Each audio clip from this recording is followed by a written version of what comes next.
오늘 본문은 주님께서 야이로의 딸을 고치러 가던 중에 일어난 일을 기록하고 있습니다. 야이로의 딸을 고치신 일은 모든 사람들이 다 알고 있습니다. 그러나 오늘 이 일은 주님과 단 한 사람밖에 알지 못하는 일이에요.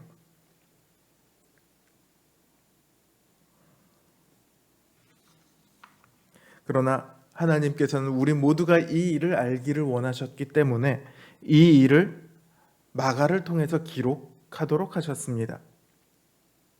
자, 주님께서는 다 죽어가던 야이로의 딸을 고치기 위해 야이로의 집으로 향하고 계셨습니다.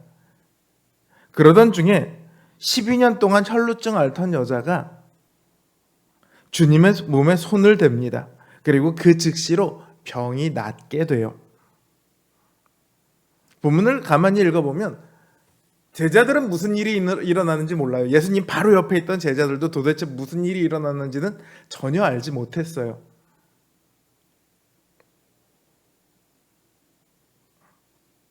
그러나 이 일을 성경에 기록한 것은 그만큼 이 일이 중요하기 때문이겠죠. 자, 이 여인이 예수님께서 지금 어디 가는지를 몰랐을까요? 예수님께서 다 죽어가는 야이로의 딸을 고치기 위해 야이로의 집에 간다는 걸 몰랐을까요? 아니요, 알고 있었어요. 왜냐하면 온 무리가 회당장이 예수님께 와서 간청하는 것을 보고 예수님이 죽어가던 저 딸도 고치시려나? 그러고 다 함께 가던 중이에요.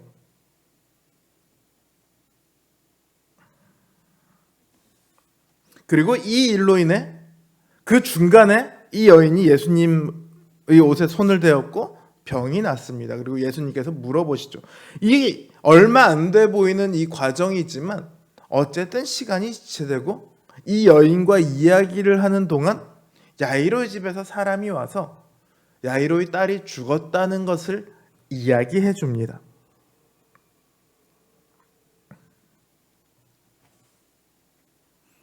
얼마 전에 택시기사가 구급차로 가로막아서 뉴스에 나왔던 일이 있죠. 사실 이 일은 어떻게 보면 구급차를 가로막은 것과 좀 비슷해요.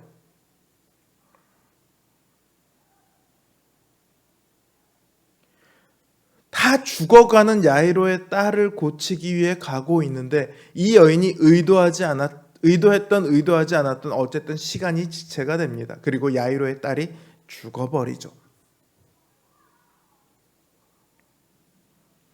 자, 이 여인이 거기에 대해서 책임이 없을까요? 조금의 책임도 없을까요? 예수님께서 그냥 바로 가셨더라면 죽었을지 안 죽었을지는 몰라요. 그러나 적어도 이 여인, 어느 누구도 이 여인을 탓하지는 않았을 거예요. 근데 야이로의 딸은 죽어버렸습니다. 이 여인을 탓하는 것이 당연하지 않을까요?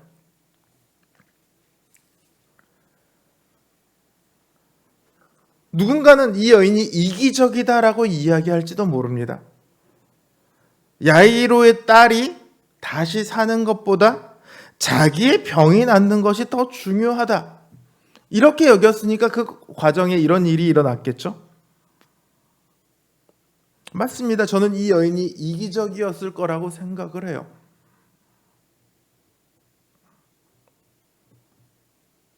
그러나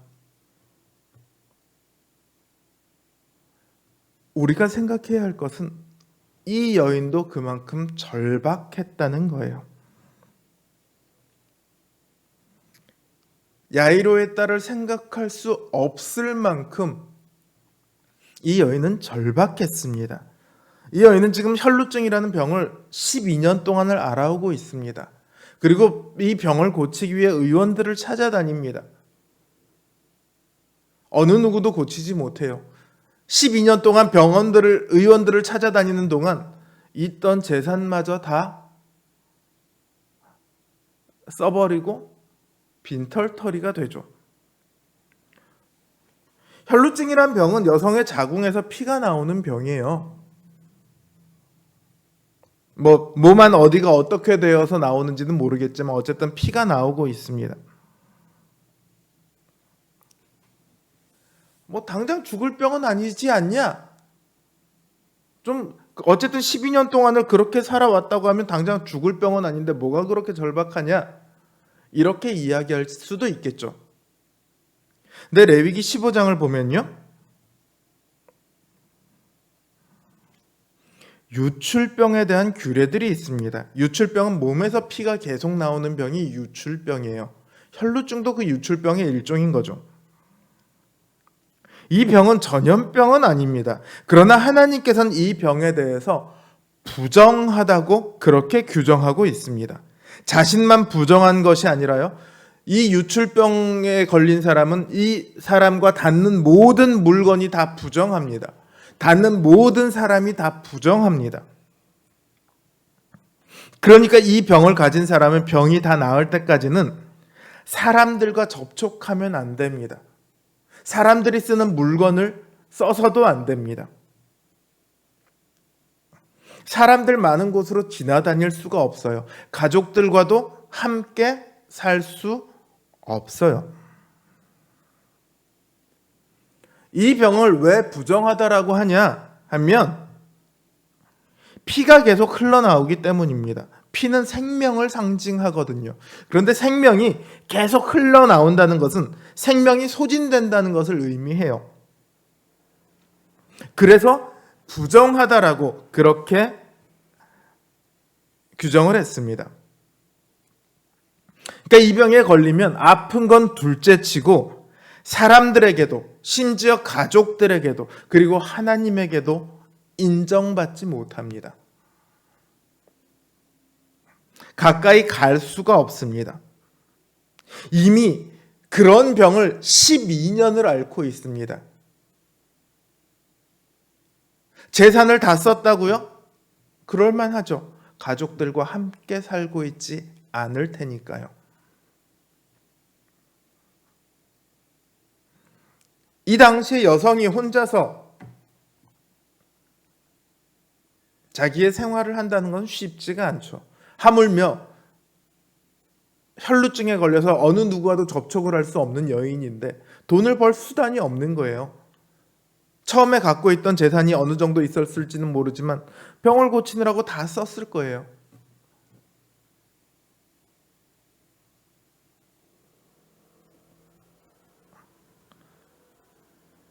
병원 의원들을 찾아가 봤는데 효과도 없고 병만 더 깊어지고 빈털터리가 되고, 혈루증은 이 여인의 삶에 끔찍한 결과를 만들어냈습니다. 그게 하루 이틀이 아니라 12년이에요.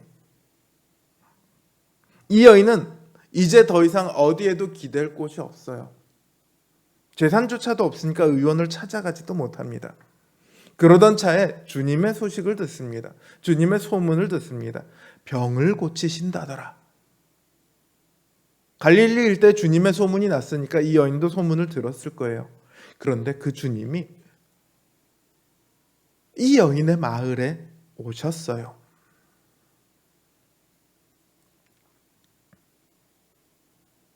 이번이 아니면 언제 또 주님을 만날지 알 수 없습니다.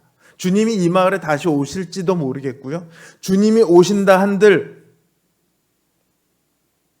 이 여인이 그때까지 살아있을지도 알지 못하죠.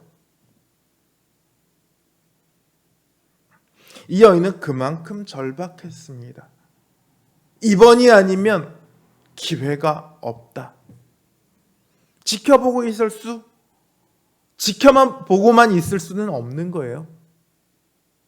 그렇다고 길을 가로막을 수는 없어요. 길을 가로막고 주님 제발 저 좀 살려주세요 이렇게 할 수는 없어요. 왜요? 유출병 환자니까요. 지금 이렇게 사람들 가운데 섞여 있는 것만 해도요, 걸리면 큰일 나요. 주변 사람들이 다 부정해지는 거잖아요. 이 여인은 지금 사람들 앞에 나서지 못합니다. 그래서 몰래 주님의 옷자락을 잡아요. 혹시 내가 이 옷을 잡기라도 하면 병이 나을 것 같아. 옷이라도 잡아봐야겠어. 그리고는 주님의 옷자락에 손을 댑니다. 놀랍게도 그 즉시로 병이 낫습니다. 주님께서 이 여인의 손을 대시지도 않았습니다. 이 여인을 바라보지도 않았습니다. 이 여인에게 병을 고치겠노라고 말씀하지도 않으셨습니다. 그럼에도 이 여인의 혈루증은 고침을 받습니다. 왜냐? 주님께서 생명의 근원이시기 때문에 그렇습니다. 혈루병은 생명이 흘러나오는 병이라고 했잖아요. 생명을 파괴하는 병인 거죠. 그러나 생명의 근원이신 주님 앞에서 이 혈루병은 견디지 못합니다. 생명을 파괴하기는커녕 병의 근원이 오히려 파괴되어 버립니다. 그렇게 이 여인은 구원을 얻죠. 주님께서 말씀하십니다. 내 믿음이 너를 구원하였으니 평안히 가라.